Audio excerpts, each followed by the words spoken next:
안녕하세요. 인연 스토리 채널에 오신 걸 환영합니다. 소중한 시간 내주셔서 감사드리며 구독과 알람 설정 좋아요는 저에게 큰 힘이 됩니다. 그럼 오늘의 인연 스토리 이야기를 시작하도록 하겠습니다. 복도 끝 창문을 두드리는 소리만이 정막을 깨뜨렸다. 정화는 딸의 아파트 현관문 앞에 서서 초인종을 다시 한번 눌렀다. 문 너머로 발소리가 들렸지만 문은 열리지 않았다. 은주야, 엄마야. 목소리가 떨렸다. 새 시간을 버스와 지하철을 갈아타며 찾아온 길이었다. 무거운 김치통을 든 손이 저렸지만 그보다 더한 저림이 가슴 한가운데서 올라왔다. 문이 열렸다. 하지만 반갑게 맞아줄 거라던 기대와 달리 은주의 얼굴은 차가웠다. 그 뒤로 사위의 불편한 표정이 언뜻 보였다가 사라졌다. 또 오셨네요. 또라는 말에 정화의 어깨가 움츠러들었다. 김치 담가왔어. 네가 좋아하는 갓김치도. 엄마, 이제 그만 좀 하세요. 은주의 목소리는 단호했다. 정화는 김치통을 내려놓으려 했지만 은주는 팔로 막아섰다. 우리 이사 간다고 했잖아요. 주소도 안 알려드릴 거예요. 은주야, 엄마, 이제 혼자 사세요. 우리도 우리 삶이 있어요. 그 한마디가 칼날처럼 정화의 가슴을 찔렀다. 40년. 딸을 키우며 쌓아온 세월이 한순간에 무너져 내렸다. 은주는 문을 닫으려 했고 정화는 본능적으로 문틈에 손을 넣었다. 하윤이는 할머니 왔다고. 애도 이제 할머니 안 찾아요. 학원이며 뭐며 바빠서요. 거짓말이었다. 정화는 알았다. 창문 너머로 보이는 작은 그림자, 커튼 뒤에 숨어있는 손주의 모습을 봤으니까. 하지만 은주의 단호한 눈빛에 더는 말을 잊지 못했다. 가세요, 엄마. 문이 닫혔다. 정화는 문 앞에 한참을 서 있었다. 김치통의 무게가 천근처럼 느껴졌다. 복도 끝 엘리베이터에서 누군가 내렸다가 정화를 보고는 조심스레 지나갔다. 빗소리가 더 거세졌다. 정화는 김치통을 들고 천천히 돌아섰다. 버튼을 누르는 손이 떨렸다. 1층에 내려서도 한참을 서 있었다. 아파트 입구를 나서자 차가운 빗줄기가 얼굴을 때렸다. 우산도 없었다. 그저 걸었다. 버스 정류장까지 가는 길이 이렇게 멀었던가. 옷은 금세 젖었고 김치통은 점점 무거워졌다. 정류장 의자에 앉아 버스를 기다리며 정화는 생각했다. 내가 뭘 잘못했을까? 남편과 사별한 후 15년 홀로 은주를 키웠다. 새벽 시장에서 좌판을 펴고 손이 트도록 일했다. 은주가 좋은 대학에 가고 좋은 직장에 들어가고 번듯한 사람과 결혼하는 것을 보며 모든 고생이 보상받는 기분이었다. 하지만 언제부턴가 은주는 달라졌다. 명절에도 오지 말라 했고 전화도 자주 끊겼다. 하윤이가 태어났을 때만 해도 자주 불러주더니 이제는 그마저도 끊겼다. 버스 안은 텅 비어 있었다.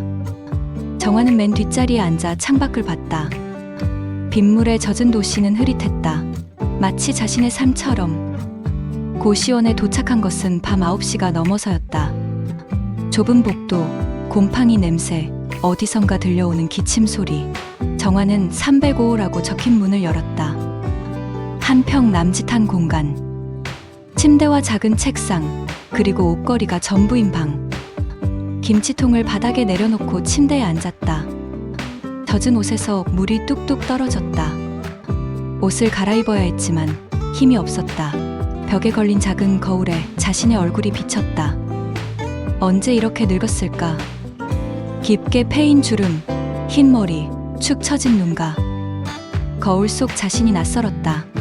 박정화, 한때는 누군가의 아내였고 누군가의 엄마였던 이름. 이제는 그저 고시원 305호의 무명씨가 되어버린 이름. 핸드폰이 울렸다. 기대감에 급히 집어들었지만 보험 광고 문자였다. 은주에게서 온 마지막 문자를 다시 열어봤다. 엄마, 당분간 연락하지 마세요. 당분간이 벌써 석 달째였다. 정화는 젖은 옷을 벗고 마른 옷으로 갈아입었다. 김치통을 열었다. 은주가 좋아하는 갓김치의 냄새가 코를 찔렀다. 혼자 먹기엔 너무 많은 양이었다. 옆방에서 기침 소리가 또 들렸다. 정화는 김치를 작은 통에 덜어 복도로 나갔다. 304호 문을 조심스레 두드렸다. 김치 좀 드실래요? 문이 열리고 수염이 덥수룩한 노인이 고개를 내밀었다. 고맙습니다. 그는 김치통을 받으며 어색하게 웃었다. 정화도 따라 웃었다. 오랜만에 짓는 웃음이었다. 방으로 돌아와 불을 끄고 누웠다. 천장의 물 얼룩이 어둠 속에서도 보였다. 빗소리가 창문을 두드렸다. 엄마, 이제 혼자 사세요. 은주의 말이 계속 맴돌았다. 정화는 눈을 감았다. 눈물이 베개를 적셨다. 고시원의 밤은 길었다. 어디선가 들리는 텔레비전 소리, 발걸음 소리, 문 여닫는 소리. 하지만 정화에게는 모든 소리가 멀게만 느껴졌다. 새벽녘에야 잠이 들었다.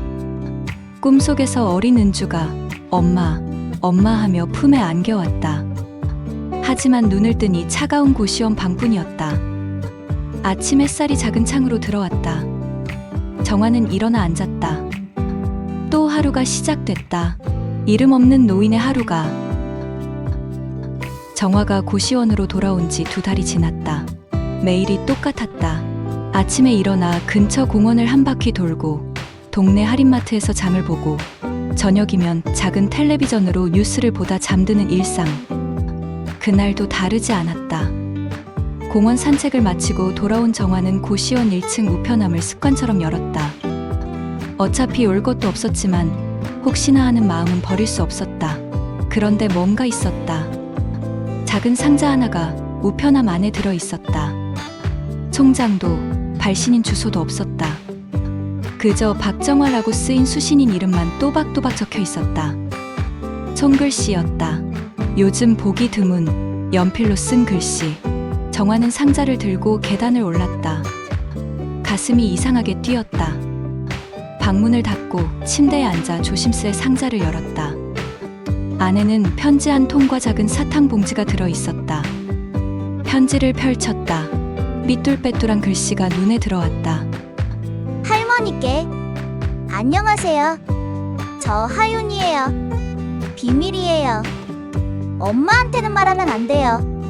할머니 보고 싶어요. 할머니가 만들어준 김치 먹고 싶어요. 이 사탕은 제가 용돈 모아서 산 거예요. 할머니가 좋아하는 박하사탕이에요. 답장 주세요. 우체통에 넣어주시면 제가 찾아갈게요. 사랑해요. 하윤 올림. 정화의 손이 떨렸다. 눈물이 앞을 가렸다. 몇 번이고 편지를 읽었다. 손주의 삐뚤빼뚤한 글씨 하나하나가 가슴에 박혔다. 비밀이에요. 그 말이 특히 마음을 울렸다. 은주 몰래 편지를 보낸 것이리라. 하지만 어떻게 주소를 알았을까? 그것도 이 고시원 주소를. 박하사탕 봉지를 열었다. 향긋한 박하 냄새가 코를 찔렀다. 한 알을 입에 넣었다. 달콤하면서도 시원한 맛이 입안에 퍼졌다. 정화는 서랍에서 편지지를 꺼냈다. 펜을 들었지만 뭐라고 써야 할지 막막했다. 너무 쓰고 싶은 말이 많아서 오히려 아무것도 쓸 수 없었다. 한참을 망설이다 펜을 움직였다. 사랑하는 하윤이에게. 할머니야. 편지 정말 고마워. 할머니도 하윤이가 너무너무 보고 싶었어. 박하사탕 맛있게 먹었어. 우리 하윤이가 용돈 모아서 산 거라니 더 맛있네. 하윤이는 잘 지내니? 학교는 재미있니? 친구들과도 잘 지내고? 할머니는 괜찮아. 여기서 잘 지내고 있어. 하윤이 편지 받고 너무 기뻐서 하루 종일 웃었어. 김치 먹고 싶다니 할머니가 꼭 다시 만들어줄게. 언젠가는 꼭. 비밀 꼭 지킬게. 엄마한테는 절대 말 안 할게. 이것도 우리만의 비밀이야. 답장 또 줄 거지? 할머니는 매일매일 기다릴게. 사랑해. 정말 많이 사랑해. 할머니가. 편지를 봉투에 넣고 하윤이에게 라고 썼다. 그리고 1층 우편함 위에 살짝 올려놓았다. 혹시 누가 가져갈까봐 걱정됐지만 하윤이가 찾아가길 바라는 마음으로. 다음 날 아침 편지는 사라져 있었다. 그로부터 일주일 후 또 편지가 왔다. 할머니, 편지 받았어요? 너무 기뻐요. 할머니도 저 보고 싶었다니 눈물 날 뻔했어요. 학교는 재미있어요. 친구들이랑도 잘 지내고요. 수학이 좀 어렵긴 한데 열심히 하고 있어요. 엄마는 요즘 바빠요. 아빠도 회사 일이 많대요. 그래서 저 혼자 있을 때가 많아요. 할머니, 외로우시죠? 저도 외로워요. 그래도 이제 편지 쓸 수 있으니까 괜찮아요. 할머니, 다음에는 할머니 이야기 들려주세요. 할머니 어렸을 때 이야기요. 궁금해요. 아, 그리고요. 이번엔 제가 좋아하는 스티커 넣었어요. 별 스티커예요. 예쁘죠? 또 편지 쓸게요. 사랑해요. 하윤. 별 모양 스티커가 편지 곳곳에 붙어 있었다. 반짝반짝 빛나는 홀로그램 스티커였다.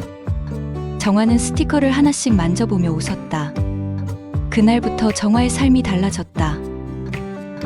매일 아침 일어나면 제일 먼저 우편함을 확인했다. 편지가 없는 날에도 실망하지 않았다. 언젠가는 올 거라는 기대감이 하루를 버티게 했다. 편지를 쓰는 시간도 늘어났다. 하윤이에게 들려줄 이야기를 생각하며 오래된 앨범을 꺼내봤다. 젊은 시절 사진, 은주의 어린 시절 사진들. 추억이 하나씩 되살아났다. 하윤아, 할머니가 어렸을 때는 말이야. 편지는 점점 길어졌다. 쓸 이야기가 너무 많았다. 전쟁통에 피난 갔던 이야기, 첫 직장에서 일했던 이야기, 할아버지를 만났던 이야기, 은주를 낳았을 때의 기쁨. 하윤이의 편지도 계속 왔다. 때론 일주일에 한 번, 때론 2번. 학교에서 있었던 일, 친구와 싸웠다가 화해한 일, 시험 잘 본 일, 새로 배운 노래. 정화는 매일이 기다려졌다. 우편함을 열 때마다 가슴이 뛰었다. 편지가 있는 날은 하루 종일 행복했고, 없는 날은 다음을 기대하며 보냈다. 고시원 방은 여전히 좁고 춥고 외로웠지만 이제는 견딜만 했다. 아니, 오히려 소중한 공간이 됐다. 하윤이와의 비밀 편지를 쓰고 있는 공간. 책상 서랍에는 하윤이의 편지가 차곡차곡 쌓여갔다. 정화는 매일 밤 그 편지들을 꺼내 읽었다. 한 글자 한 글자가 보물 같았다. 할머니, 보고 싶어요? 그 말이 주는 위로가 얼마나 큰지 정화는 매일 실감했다. 자신을 기억하고 그리워하는 누군가가 있다는 것. 그것만으로도 삶의 이유가 됐다. 봄이 왔다. 고시원 앞 가로수에 연두빛 새싹이 돋아났다. 정화는 창문을 열고 따뜻한 바람을 맞았다. 책상 위에는 하윤이에게 쓸 편지가 펼쳐져 있었다. 하윤아, 봄이 왔네. 창밖에 벚꽃이 피기 시작했어. 하윤이도 보고 있을까? 편지를 주고받은 지 넉 달째. 그동안 25통의 편지가 왔고 정화도 그만큼 답장을 썼다. 이제 편지 쓰기는 일상이 됐고 하윤이의 글씨체도 조금씩 반듯해지고 있었다. 할머니, 저 이제 5학년이에요. 최근 편지에서 하윤이는 자랑스럽게 말했다. 새 학년이 되어 들뜬 마음이 편지에 가득했다. 담임 선생님이 바뀌었는데요. 정말 좋으신 분이에요. 우리 반에 텃밭도 만들어 주셨어요. 저는 방울토마토 심었어요. 할머니가 좋아하시잖아요. 정화는 미소 지었다. 자신이 방울토마토를 좋아한다고 했던 걸 하윤이가 기억하고 있었다. 그런데 이상한 점이 하나 있었다. 정화는 서랍에서 편지들을 꺼내 봉투를 살펴봤다. 우체국 소인이 매번 달랐다. 서울, 강남, 경기도, 수원, 인천, 심지어 대전에서 붙인 것도 있었다. 은주네는 분명 강남에 사는데. 의문이 들었지만 크게 신경 쓰지 않기로 했다. 어쩌면 학교 소풍이나 가족 여행 중에 붙였을 수도 있으니까. 정화는 다시 편지를 썼다. 하윤아, 방울토마토 잘 키워. 물도 잘 주고. 열매가 빨갛게 익으면 할머니 생각하면서 먹어. 할머니도 오늘 시장에서 방울토마토 사왔어. 하윤이 생각하면서 먹을게.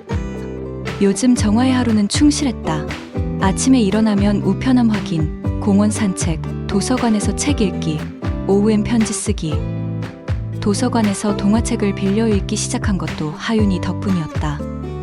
손주에게 들려줄 이야기를 찾기 위해서였다. 할머니, 저 오늘 상 받았어요. 어느 날 온 편지에는 기쁜 소식이 있었다. 글짓기 대회에서 장려상 받았어요. 우리 가족이라는 주제였는데 저는 할머니 이야기 썼어요. 비밀로 하면서요.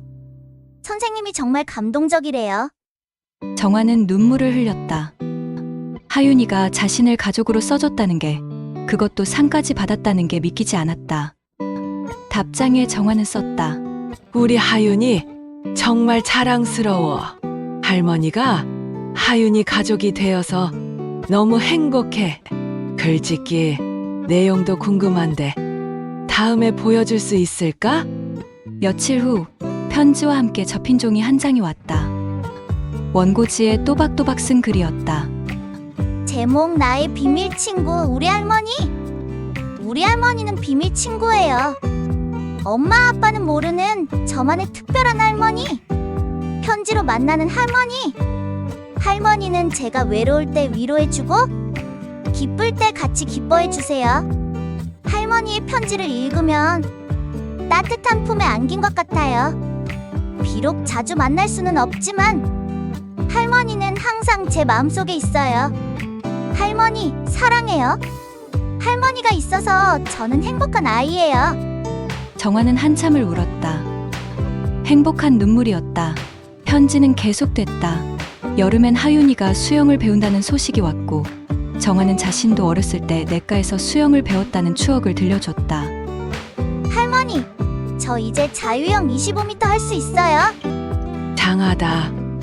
우리 하윤이. 할머니는 겨우 개엄만 쳤는데. 가을엔 운동회 이야기가 왔다. 달리기에서 3등 했어요. 엄마 아빠는 회사 때문에 못 왔지만 저 혼자서도 열심히 뛰었어요. 할머니가 응원해 주신다고 생각하면서요. 정화는 그날 하루 종일 하윤이 생각을 했다. 운동장을 달리는 손주의 모습을 상상하며 할머니도 마음으로 응원했어. 잠등이든 꼴등이든 우리 하윤이가 최고야. 겨울이 다가올 무렵 하윤이의 편지에 걱정스러운 내용이 있었다. 할머니, 요즘 엄마 아빠가 자꾸 싸워요. 저 때문은 아닌 것 같은데 무서워요. 정화의 마음이 철렁했다. 은주와 사위 사이에 무슨 일이 있는 걸까? 하윤아, 어른들도 가끔 의견이 다를 때가 있어. 하지만 그건 하윤이 잘못이 절대 아니야. 하윤이는 엄마 아빠의 보물이고 할머니의 보물이야. 무서우면 할머니한테 언제든 편지 써. 계절이 바뀔 때마다 편지의 내용도 풍성해졌다. 학교 이야기, 친구 이야기, 좋아하는 아이돌 이야기, 읽은 책 이야기. 정화도 자신의 일상을 나누었다. 도서관에서 만난 고양이, 시장에서 봄 풍경, 어제 꾼 꿈. 그러면서 정화는 깨달았다. 자신이 더 이상 이름 없는 노인이 아니라는 것을, 하윤이의 할머니로서 당당히 존재한다는 것을. 할머니, 저는 할머니가 세상에서 제일 좋아요. 하윤이의 편지에서 그 문장을 읽을 때마다 정화는 살아있음을 느꼈다. 어느덧 편지를 주고받은 지 1년이 가까워졌다. 서랍 한 칸이 편지로 가득 찼다. 정화는 예쁜 상자를 사서 편지를 정성스레 보관했다. 하지만 여전히 궁금했다. 왜 소인이 매번 다를까? 그리고 하윤이는 정말 괜찮은 걸까? 12월 중순, 갑자기 편지가 오지 않았다. 처음엔 그러려니 했다. 하윤이도 학기 말이라 바쁠 수 있으니까. 하지만 일주일, 2주일이 지나도 편지는 오지 않았다. 정화는 불안해지기 시작했다. 매일 우편함을 몇 번씩 확인했다. 혹시 편지가 다른 곳으로 잘못 배달됐을까 싶어 고시원 주변도 돌아다녔다. 하윤아, 무슨 일 있니? 할머니가 걱정돼. 답장을 기다릴 수 없어 먼저 편지를 썼다. 하지만 역시 답은 오지 않았다. 크리스마스가 다가왔다. 정화는 하윤이를 위해 작은 선물을 준비했다. 예쁜 머리핀과 필통, 그리고 손수 뜬 목도리. 편지와 함께 상자에 넣어 우편함 위에 놓았다. 사흘 후 상자는 그대로 있었다. 정화의 불안은 공포로 바뀌었다. 무언가 일이 생긴 게 분명했다. 하윤이가 아픈 건 아닐까? 아니면 은주가 편지를 주고받는 걸 알게 된 걸까? 참을 수 없어진 정화는 결심했다. 우체국에 가서 물어보기로. 실례합니다. 이 주소로 편지 보낸 기록이 있는지 확인 가능할까요? 우체국 직원은 컴퓨터를 두드렸다. 고객님, 이 수신 주소로 발송된 일반 우편은 추적이 어렵습니다. 등기로 보내셨으면 모를까. 그럼 이 발신 주소는요? 정화는 하윤이 편지에 적혀있던 주소를 보여줬다. 매번 달랐던 그 주소들. 직원이 고개를 갸웃했다. 이 주소들은 일부는 실제 주소가 아닌 것 같은데요? 이 번지수는 존재하지 않습니다. 정화의 가슴이 쿵 내려앉았다. 그럴 리 없어요. 편지가 왔는걸요. 글쎄요. 발신인이 임의로 적었을 수도. 정화는 비틀거리며 우체국을 나왔다. 도대체 무슨 일인지 이해할 수 없었다. 그동안 주고받은 편지는 뭐란 말인가? 은준의 집으로 가야 했다. 더는 참을 수 없었다. 정화는 떨리는 손으로 핸드폰을 들었다.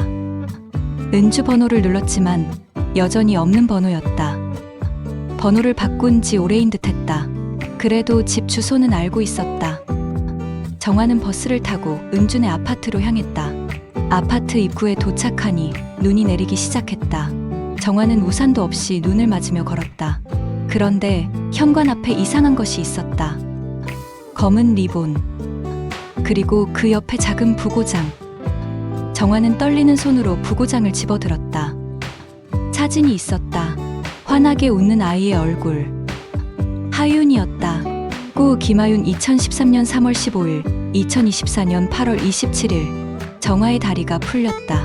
그대로 주저앉을 뻔했지만 벽을 짚고 겨우 버텼다. 8월에.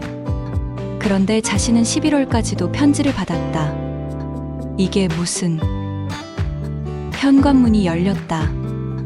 은주가 나왔다. 수척한 얼굴, 퀭한 눈. 정화를 보고도 놀라지 않았다. 오셨네요, 엄마. 은주야, 이게 무슨... 들어오세요. 집 안은 을씨년스러웠다. 거실 한편에 하윤이의 영정사진이 놓여 있었다. 향 냄새가 났다. 백혈병이었어요. 은주의 목소리는 무감정했다. 작년부터 투병했는데 결국 작년부터? 그럼 내가 편지 받을 때도 은주가 고개를 끄덕였다. 하윤이가 할머니 보고 싶어 했어요. 죽기 전까지 계속. 하지만 전 엄마 오시는 게 싫었어요. 그래서 은주가 말을 멈췄다. 정화는 믿을 수 없다는 듯 고개를 저었다. 하지만 편지는 11월까지도 무슨 편지요? 하윤이가 보낸 편지. 내가 답장도 하고. 은주의 눈빛이 변했다. 엄마, 하윤이는 8월에 죽었어요. 편지 같은 거 보낼 수 없었어요. 마지막 2달은 병원에만 있었고. 그럴 리 없어. 봐. 여기. 정화는 가방에서 편지 한 통을 꺼내려 했다. 그때 은주가 날카롭게 말했다. 엄마, 이제 그만 좀 하세요. 뭐가 그만이야. 하윤이가 하윤이는 죽었어요. 이미 넉 달 전에. 엄마가 무슨 망상을 하시든 하윤이는 이미 없어요. 은주가 소리쳤다. 그리고 울기 시작했다.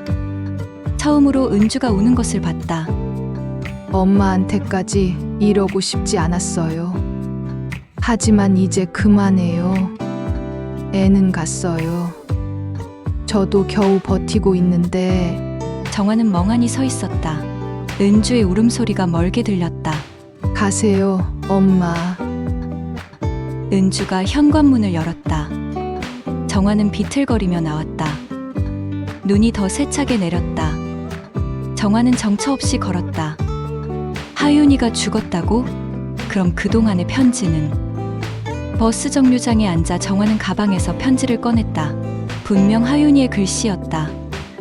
그 삐뚤빼뚤하면서도 사랑스러운 글씨. 할머니, 보고 싶어요? 이게 거짓일 리 없었다. 이 따뜻한 마음이 거짓일 리 없었다. 정화는 편지를 가슴에 품고 울었다. 지나가는 사람들이 이상하게 쳐다봤지만 상관없었다. 고시원으로 돌아온 정화는 사흘 동안 방에서 나오지 않았다. 먹지도 자지도 못했다. 그저 하윤이의 편지를 읽고 또 읽었다. 할머니, 저는 할머니가 세상에서 제일 좋아요. 이 말이 진짜였을까? 가짜였을까? 할머니, 외로우시죠? 저도 외로워요. 죽어가는 아이가 쓴 편지였을까? 아니면 정화는 편지를 시간 순서대로 늘어놓았다. 8월 이후에도 편지는 계속 왔다. 9월, 10월, 11월까지. 은주 말대로라면 하윤이는 8월 27일에 죽었다. 그럼 그 이후 편지는 누가 보낸 것일까? 정화는 편지를 자세히 들여다봤다. 뭔가 이상했다. 8월 이전 편지와 이후 편지의 필체가 미묘하게 달랐다. 물론 비슷하게 흉내냈지만 자세히 보니 차이가 있었다. 특히 히읗의 모양이 달랐고 띄어쓰기도 더 정확해졌다. 그리고 내용도 8월 이전엔 구체적인 일상이 많았다. 학교 이야기, 친구 이름, 선생님 이야기. 하지만 이후엔 막연한 내용이 많았다. 잘 지내요. 보고 싶어요 같은. 정화의 가슴이 두근거렸다. 혹시 네 번째 날 아침 정화는 우편함을 확인했다. 뭔가 있었다. 편지였다. 하지만 하윤이의 편지가 아니었다. 낯선 필체로 쓰인 편지. 떨리는 손으로 펼쳤다. 박정화 어머님께 죄송합니다. 제가 계속 거짓말을 했습니다. 하윤이는 8월에 하늘나라로 갔습니다. 그 이후 편지는 제가 대신 썼습니다. 저는 하윤이가 다니던 병원의 자원봉사자 민수라고 합니다. 하윤이를 6개월 동안 돌봤습니다. 하윤이가 할머니 이야기를 많이 했습니다. 보고 싶다고, 편지 쓰고 싶다고. 하지만 너무 아파서 쓸 수가 없었습니다. 제가 대피를 해줬습니다.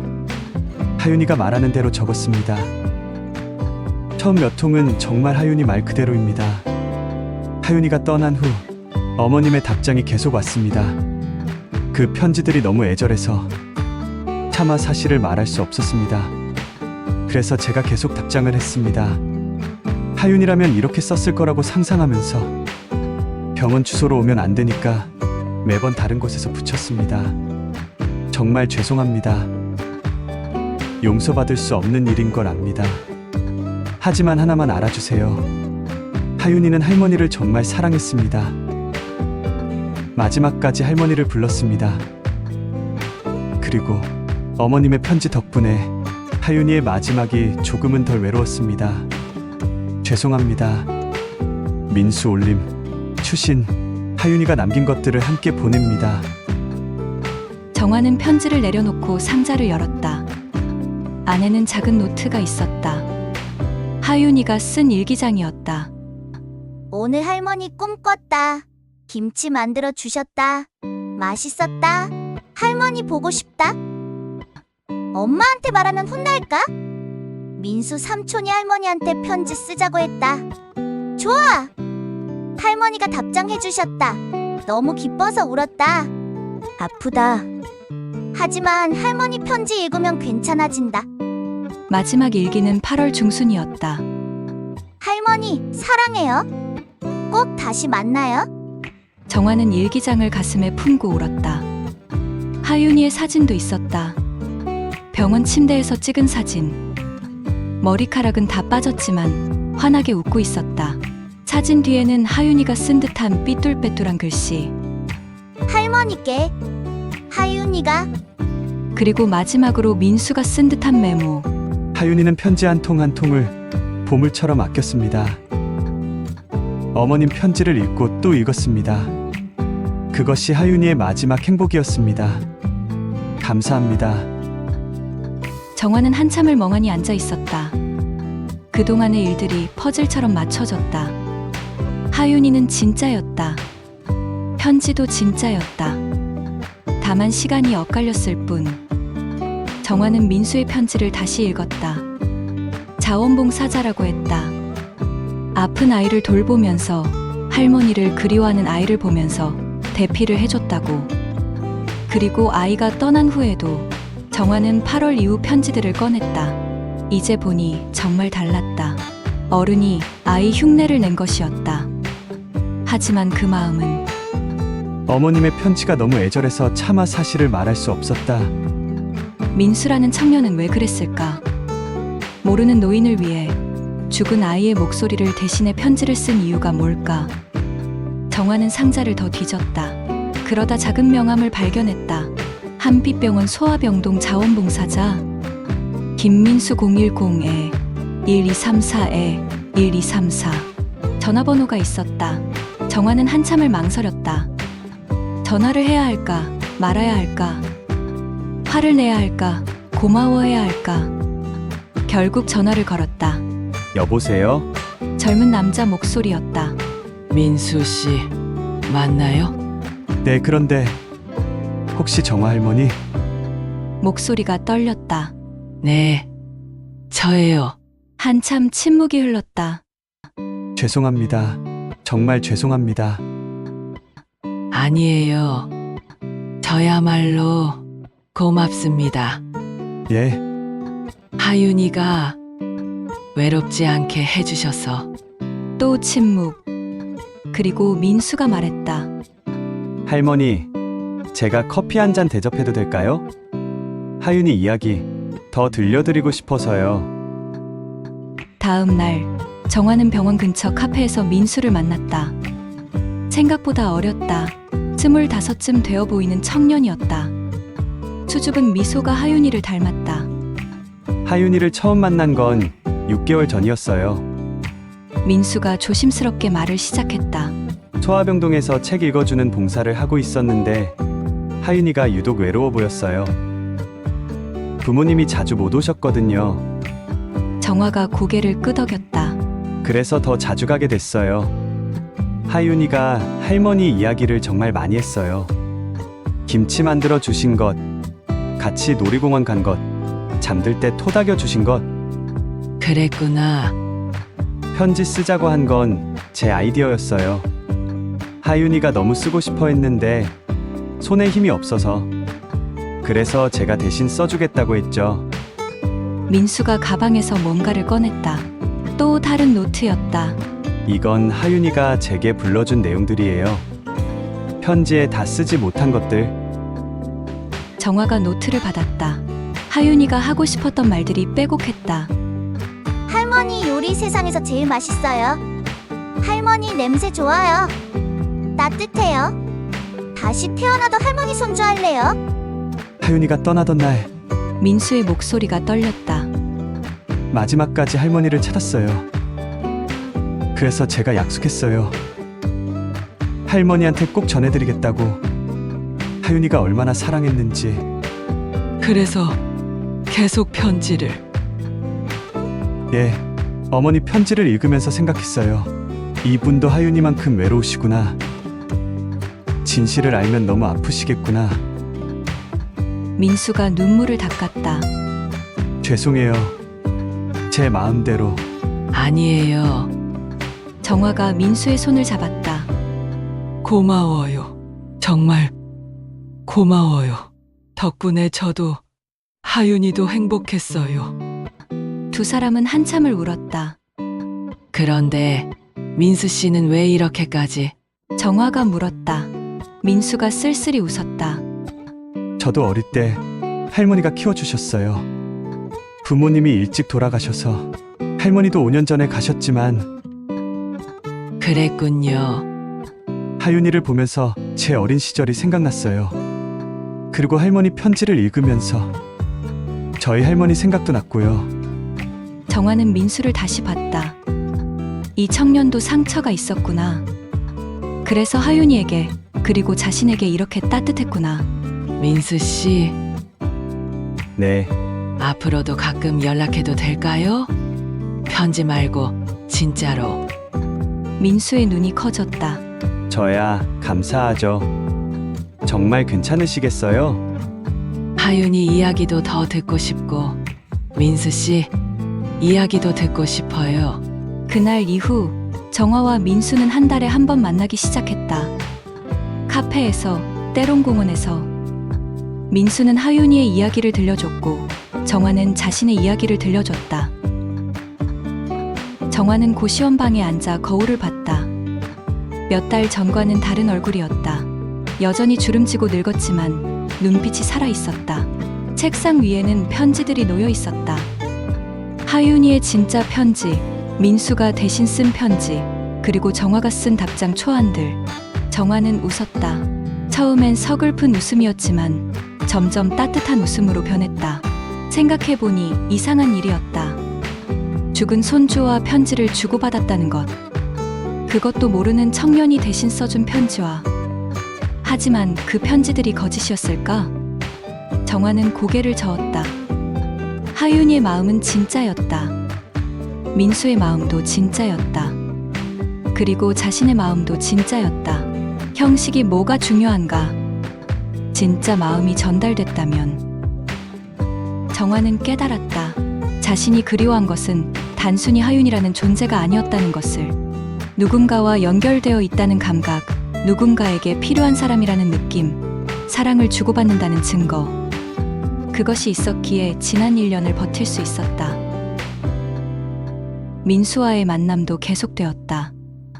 어느 날 민수가 말했다. 할머니, 제가 이번에 간호학과 편입했어요. 정말? 잘했네. 하윤이 보면서 결심했어요. 아픈 아이들을 돕고 싶다고.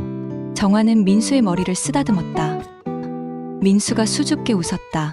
할머니, 제가 가끔 할머니라고 불러도 될까요? 정화의 눈에 눈물이 맺혔다. 그럼 그래야지. 그날 이후 민수는 정화를 할머니라고 불렀다. 은주와의 관계는 여전히 단절된 상태였다. 하지만 정화는 더 이상 은주를 찾아가지 않았다. 대신 하윤이의 무덤에 가끔 찾아갔다. 민수와 함께. 하윤아, 할머니야. 오늘도 민수 삼촌이랑 왔어. 무덤 앞에서 정화는 편지를 읽었다. 하윤이가 좋아했을 이야기들을 들려줬다. 어느 날 묘지에서 은주와 마주쳤다. 은주는 놀란 듯했지만 아무 말도 하지 않았다. 정화도 마찬가지였다. 그저 서로를 바라봤을 뿐. 은주가 먼저 돌아섰다. 그때 정화가 말했다. 은주야, 은주가 멈췄다. 하윤이가 널 많이 사랑했어. 알지? 은주의 어깨가 떨렸다. 하지만 돌아보지 않고 걸어갔다. 정화는 그것으로 충분했다. 언젠가는 은주도 알게 될 것이다. 상처가 아물려면 시간이 필요하다는 것을. 겨울이 다시 왔다. 정화는 여전히 고시원에 살았지만 더 이상 외롭지 않았다. 민수가 일주일에 한 번씩 찾아왔다. 함께 밥을 먹고 산책을 하고 이야기를 나눴다. 할머니, 이번에 병원 실습 나가요. 그래? 힘들겠네. 괜찮아요. 할머니가 응원해 주시잖아요. 정화는 민수를 보며 생각했다. 하윤이가 보낸 선물이 아닐까. 이 착한 청년을. 어느 날 밤, 정화는 일기를 썼다. 오늘도 민수가 다녀갔다. 김치 담그는 것을 가르쳐 달라고 했다. 손재주가 없어서 엉망이었지만 열심히 했다. 이상한 일이다. 혈연도 아닌 아이가 손주가 되고 모르던 청년이 가족이 되었다. 하지만 이것도 인연 아닐까? 하윤이가 연결해준 인연. 나는 아직 누군가의 할머니다.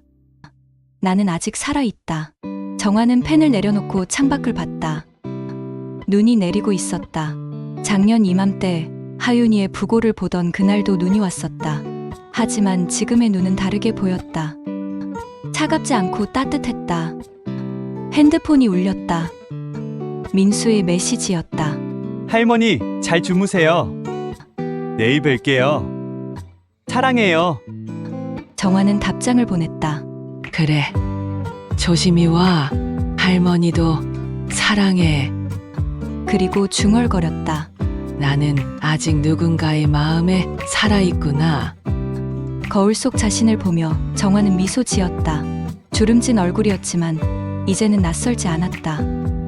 박정화, 하윤이의 할머니, 민수의 할머니, 아직 사랑받는 사람. 봄이 왔다. 정화는 책상 앞에 앉아 편지를 쓰고 있었다. 민수에게 오늘도 날씨가 참 좋구나. 벚꽃이 피기 시작했어. 작년에 하윤이가 벚꽃 이야기를 했던 게 생각나? 너도 요즘 병원 실습으로 바쁘지? 무리하지 말고 밥 잘 챙겨 먹고 이번 주말에 오면 된장찌개 끓여줄게. 네가 좋아하는 두부 듬뿍 넣어서. 어제 은주한테서 전화가 왔어. 처음이야. 먼저 연락 온 게 아직은 어색하지만 그래도 시작이라고 생각해. 하윤이 기일에 같이 가자고 했어. 너도 같이 갈 수 있겠니? 우리 셋이 하윤이 만나러 가는 거야. 하윤이가 좋아하겠지? 민수야, 고마워. 네가 있어서 할머니가 다시 살 수 있었어. 혈연이 아니라 마음으로 맺어진 우리.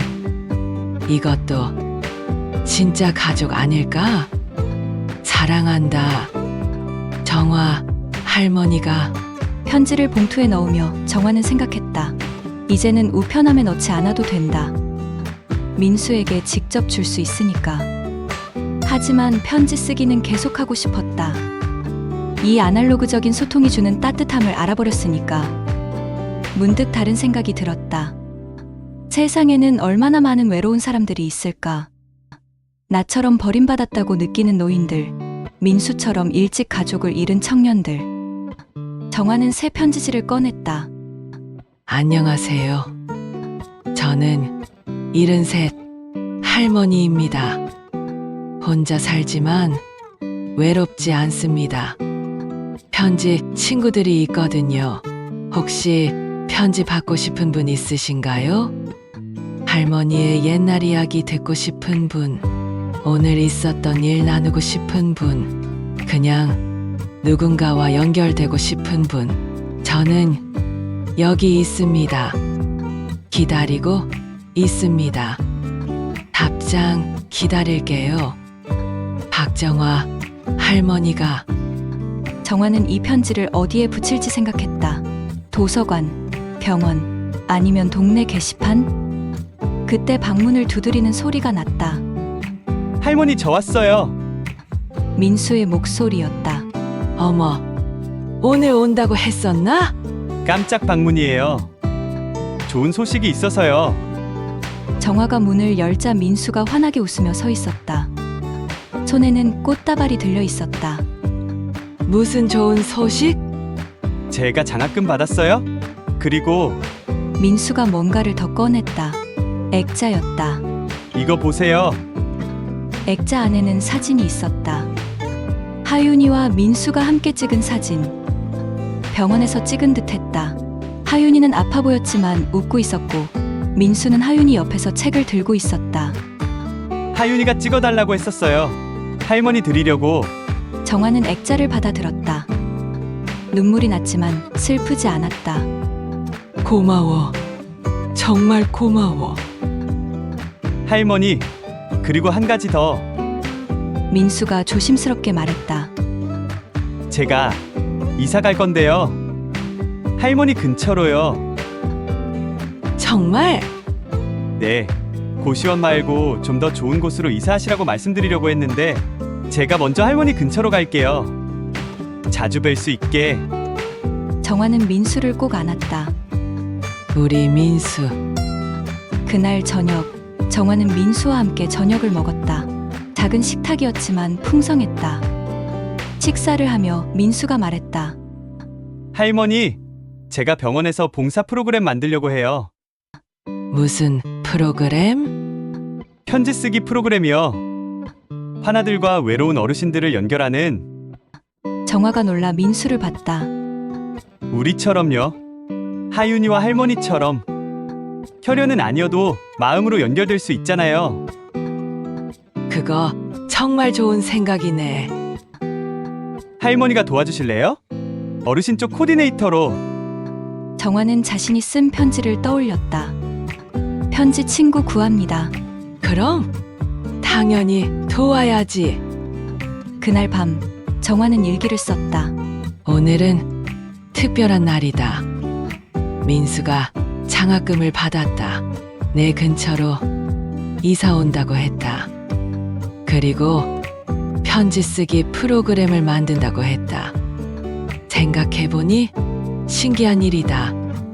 하윤이의 편지로 시작된 이 모든 것이 죽음으로 끝났다고 생각한 관계가 새로운 시작이 되었다. 은주도 조금씩 마음을 열고 있다. 민수는 내 곁에 있다. 그리고 나는 또 다른 누군가를 만날 준비가 되어 있다. 박정화, 73.